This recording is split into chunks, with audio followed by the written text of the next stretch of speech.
السلام علیکم ناظرین، میرے اس چینل پر صحیح بخاری کی حدیث بیان کی جاتی ہے۔ آج کا موضوع نماز کا بیان۔ نماز کے بیان کا باب نمبر 15، 16، 17، 18، 19، 20، 21 اور 22۔ حدیث نمبر 249، 250، 251، 252، 253، 254، 255، 256 اور 257 بیان کی جائے گی، جس میں بتایا جائے گا چھتوں پر اور ممبر پر اور لکڑیوں پر نماز پڑھنا درست ہے، چٹائی پر نماز پڑھنا درست ہے، بستر پر نماز پڑھنا درست ہے، گرمی کی شدت میں کپڑے پر سجدہ کرنا درست ہے، جوتوں سمیت نماز پڑھنا درست ہے، موزے پہن کر نماز پڑھنا درست ہے، سجدہ میں اپنے بازوؤں کو کھولنا اور اپنے دونوں پہلوؤں سے علیحدہ رکھنا،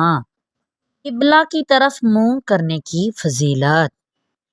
ان بابز کی پوری حدیثیں سننے کے لیے میرے چینل کو سبسکرائب کریں اور ویڈیو کو اینڈ تک لازمی دیکھیں۔ صلو علی الحبیب صلی اللہ تعالی علیہ وآلہ وسلم۔ بسم اللہ الرحمن الرحیم۔ باب نمبر 15، حدیث نمبر 249۔ چھتوں پر اور ممبر پر اور لکڑیوں پر نماز پڑھنا درست ہے۔ سیدنا سہل بن سعد رضی اللہ عنہ سے پوچھا گیا کہ ممبر نبوی صلی اللہ تعالی علیہ وآلہ وسلم کس چیز کا تھا؟ تو وہ بولے، اس بات کا جاننے والا لوگوں میں مجھ سے زیادہ اب کوئی نہیں رہا۔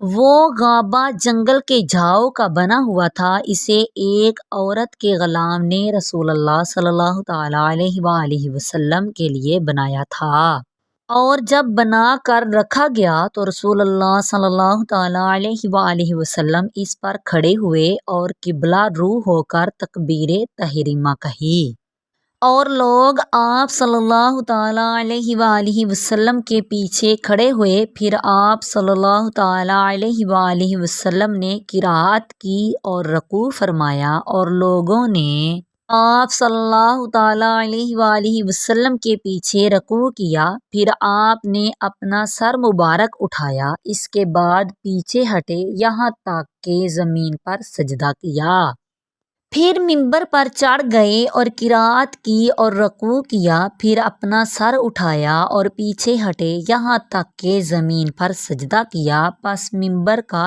یہ قصہ تھا۔ باب نمبر 16، حدیث نمبر 250۔ چٹائی پر نماز پڑھنا درست ہے۔ سیدنا انس بن مالک رضی اللہ عنہ سے روایت ہے کہ ان کی نانی ملیکہ رضی اللہ عنہا نے رسول اللہ صلی اللہ تعالی علیہ وآلہ وسلم کو کھانے کے لیے بلایا، جو خاص آپ صلی اللہ تعالی علیہ وآلہ وسلم کے لیے انہوں نے تیار کیا تھا۔ پس آپ صلی اللہ تعالی علیہ وآلہ وسلم نے اس میں سے کھایا، پھر فرمایا، کھڑے ہو جاؤ، میں تمہارے لیے نماز پڑھ دوں۔ سیدنا انس رضی اللہ عنہ کہتے ہیں، میں اپنی ایک چٹائی کی طرف متوجہ ہوا جو کثرت استعمال سے سیاہ ہو گئی تھی، تو میں نے اسے پانی سے دھویا۔ پھر رسول اللہ صلی اللہ تعالی علیہ وآلہ وسلم اس پر کھڑے ہو گئے، اور میں نے اور ایک یتیم نے آپ صلی اللہ تعالی علیہ وآلہ وسلم کے پیچھے صف باندھ لی، اور بڑھیا ہمارے پیچھے تھی۔ پس رسول اللہ صلی اللہ تعالی علیہ وآلہ وسلم نے ہمارے لیے 2 رکعتیں پڑھ دی اور لوٹ گئے۔ باب نمبر 17، حدیث نمبر 251۔ بستر پر نماز پڑھنا درست ہے۔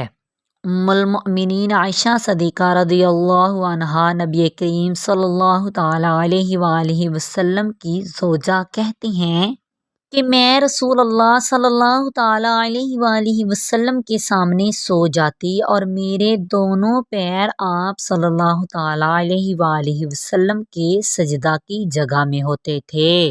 جب آپ صلی اللہ تعالی علیہ وآلہ وسلم سجدہ کرتے تھے تو مجھے دبا دیتے تھے، میں اپنے پیر سمیٹ لیتی تھی، اور جب آپ کھڑے ہو جاتے تھے تو میں انہیں پھیلا دیتی تھی۔ ام المؤمنین عائشہ صدیقہ رضی اللہ عنہا کہتی ہیں، اس وقت تک گھروں میں چراغ نہ تھے۔ اسی باب کی دوسری حدیث نمبر 252 ام المؤمنین عائشہ صدیقہ رضی اللہ عنہا کہتی ہیں کہ رسول اللہ صلی اللہ تعالی علیہ وآلہ وسلم اپنے گھر کے بچھونے پر نماز پڑھتے ہوتے تھے، اور وہ یعنی عائشہ رضی اللہ عنہا آپ صلی اللہ تعالی علیہ وآلہ وسلم کے اور سجدہ کی جگہ کے درمیان بچھونے پر جنازہ کی مثل لیٹی ہوتی تھی۔ باب نمبر 18 حدیث نمبر 253 گرمی کی شدت میں کپڑے پر سجدہ کرنا درست ہے؟ سیدنا انس بن مالک رضی اللہ عنہ کہتے ہیں کہ ہم نبی کریم صلی اللہ تعالی علیہ وآلہ وسلم کے ہمراہ نماز پڑھتے تھے تو ہم میں سے کچھ لوگ گرمی کی شدت کی وجہ سے سجدہ کی جگہ پر اپنے کپڑے کا کنارہ بچھا لیتے تھے۔ باب نمبر 19 حدیث نمبر 254 جوتوں سمیت نماز پڑھنا درست ہے؟ سیدنا انس بن مالک رضی اللہ عنہ سے پوچھا گیا کہ کیا رسول اللہ صلی اللہ تعالی علیہ وآلہ وسلم اپنے جوتوں سمیت نماز پڑھتے تھے تو انہوں نے کہا کہ ہاں پڑھ لیتے تھے۔ باب نمبر 20 حدیث نمبر 255 موزے پہن کر نماز پڑھنا درست ہے؟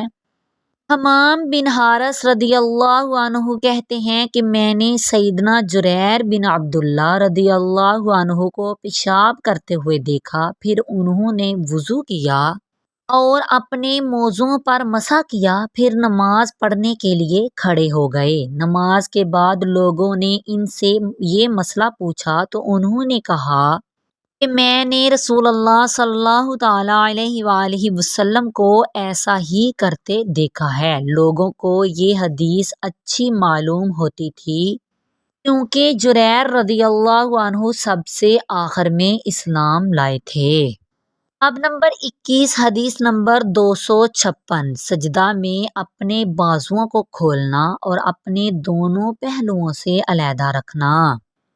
سیدنا عبداللہ بن مالک بن ابن جہینہ رضی اللہ عنہ سے روایت ہے کہ نبی کریم صلی اللہ تعالی علیہ وآلہ وسلم جب نماز پڑھتے تو اپنے دونوں ہاتھوں کے درمیان کشیدگی رکھتے، یہاں تک کہ آپ صلی اللہ تعالی علیہ وآلہ وسلم کی بغلوں کی سفیدی ظاہر ہوتی تھی۔ باب نمبر 22 حدیث نمبر 257 قبلہ کی طرف منہ کرنے کی فضیلت۔ سیدنا انس بن مالک رضی اللہ عنہ کہتے ہیں کہ رسول اللہ صلی اللہ تعالی علیہ وآلہ وسلم نے فرمایا جو کوئی ہمارے جیسی نماز پڑھے اور ہمارے قبلہ کی طرف منہ کرے اور ہمارا ذبیحہ کھائے تو وہی مسلمان ہے جس کے لیے اللہ کا ذمہ اور اللہ کے رسول صلی اللہ تعالی علیہ وآلہ وسلم کا ذمہ ہے، تو تم اللہ کی خیانت اس کے ذمہ کے بارے میں نہ کرو۔ اور میری آنے والی ویڈیو میں نماز کے بیان کا باب نمبر 23 اور حدیث نمبر 258 اور 259 بیان کی جائے گی، جس میں بتایا جائے گا اللہ تعالیٰ کا یہ فرمانا وَاتَّخِذُوا مِن مَّقَامِ إِبْرَاهِيمَ مُصَلًّى اور مقام ابراہیم کو نماز کی جگہ بناؤ۔ واجب تعمیل ہے، سورہ بقرہ آیت نمبر 125۔ اس باب کی پوری حدیثیں سننے کے لیے میرے چینل کو سبسکرائب کریں اور ویڈیو کو لائک کریں۔ شکریہ۔ آمین بجاہ النبی الامین صلو علی الحبیب صلی اللہ تعالی علیہ وآلہ وسلم۔